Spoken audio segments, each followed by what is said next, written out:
यह कहानी पूरी तरह काल्पनिक है। इस कहानी के सभी पात्र और घटनाएं वास्तविक जीवन से मेल खाएं तो वह केवल एक संयोग माना जाए। इस कहानी का उद्देश्य किसी की भावनाओं को ठेस पहुंचाना नहीं, बल्कि एक सामाजिक संदेश देना है।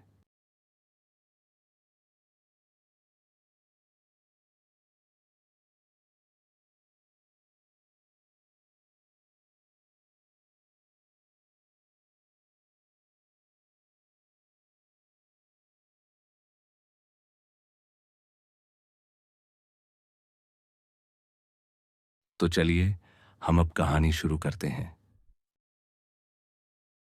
गांव के आखिरी छोर पर बसा था रामलाल का छोटा सा घर। कच्ची दीवारें, टीन की छत और आंगन में खड़ा एक नीम का पेड़, यही उसकी पूरी दुनिया थी। रामलाल की उम्र ज्यादा नहीं थी, पर चेहरे पर पड़ी झुर्रियां बता देती थीं कि जिंदगी ने उसे जल्दी बड़ा कर दिया है। पिता की मौत के बाद घर की जिम्मेदारी उसी पर आ गई थी। मां बीमार रहती, पत्नी सीता चुपचाप हर दर्द सह लेती और 8 साल का बेटा मोहन हर रोज नए सपने बुनता। रामलाल मेहनती था। सुबह सूरज निकलने से पहले खेत में पहुंच जाता और अंधेरा होने के बाद लौटता। पर मेहनत के बावजूद किस्मत जैसे उससे रूठी रहती। कभी बारिश धोखा दे जाती, कभी फसल में कीड़े लग जाते। पिछले साल सूखा पड़ा और इस साल ओलावृष्टि ने बची खुची उम्मीद भी तोड़ दी। घर में अनाज कम पड़ने लगा, दवाइयों के पैसे नहीं थे। ऐसे में गांव के साहूकार लाला हरिहर से कर्ज लेना मजबूरी बन गया। लाला हरिहर की दुकान गांव के बीचों बीच थी। दीवारों पर नोटों की गट्टियां और आंखों में चालाकी। उसने मुस्कुराकर कागज पढ़ाया। रामलाल, चिंता मत कर, समय पर लौटा देना, बस। रामलाल जानता था कि समय पर का मतलब क्या होता है, पर पेट की आग और मां की खांसी के आगे डर हार गया। कर्ज ले लिया गया। दिन बीतते गए, ब्याज बढ़ता गया। हर महीने लाला की आवाज कानों में गूंजती, रामलाल कब चुकाओगे? रामलाल सिर झुकाकर कहता, अगली फसल में लाला। पर फसल फिर से खराब हो गई। बुरी किस्मत जैसे उसके पीछे पीछे चल रही थी। एक दिन खेत से लौटते समय बैल फिसल गया।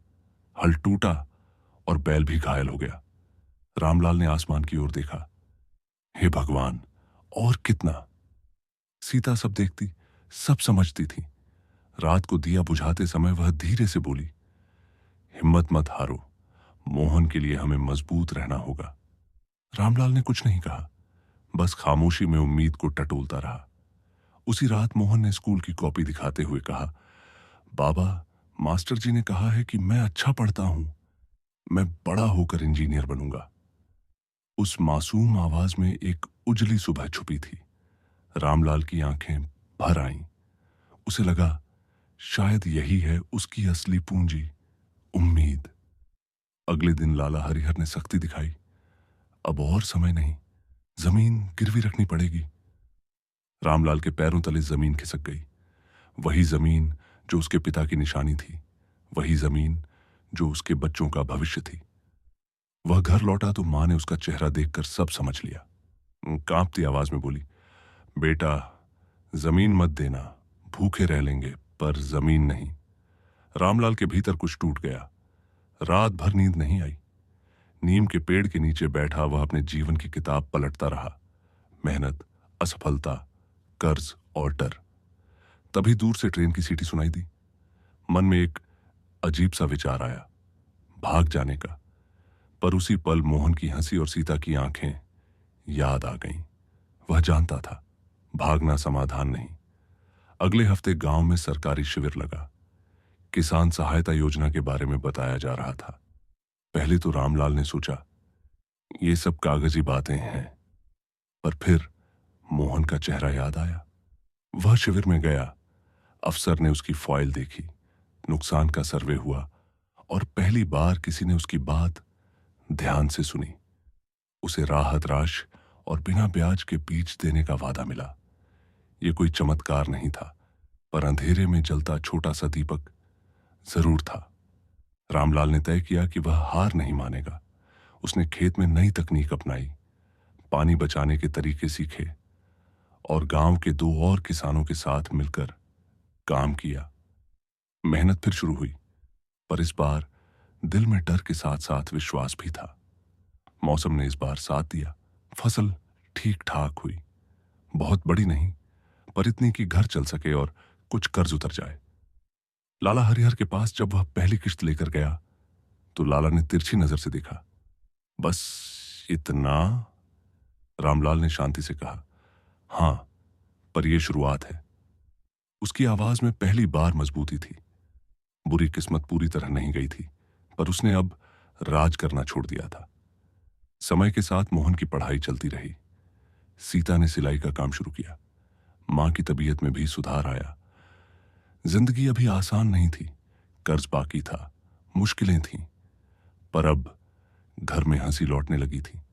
रामलाल समझ गया था कि उम्मीद कोई एक दिन की चीज नहीं, यह रोज की मेहनत से जिंदा रहती है। एक शाम नीम के पेड़ के नीचे बैठकर रामलाल ने आसमान की ओर देखा। सितारे चमक रहे थे। उसने मन ही मन कहा, किस्मत चाहे जितनी बुरी हो, अगर उम्मीद जिंदा हो तो रास्ता निकल ही आता है। उसी पल मोहन दौड़ता हुआ आया। बाबा देखो, मैं पास हो गया। रामलाल ने बेटे को गले लगा लिया। उस आलिंगन में कर्ज का बोझ थोड़ा हल्का हो गया और बुरी किस्मत कहीं दूर छूटती चली गई। कहानी यहीं खत्म नहीं होती, क्योंकि रामलाल की जिंदगी अभी चल रही है। पर अब उसके पास 3 चीजें साफ थीं। कर्ज से लड़ने का साहस, बुरी किस्मत से टकराने की हिम्मत और हर सुबह जगाने वाली एक अटूट उम्मीद।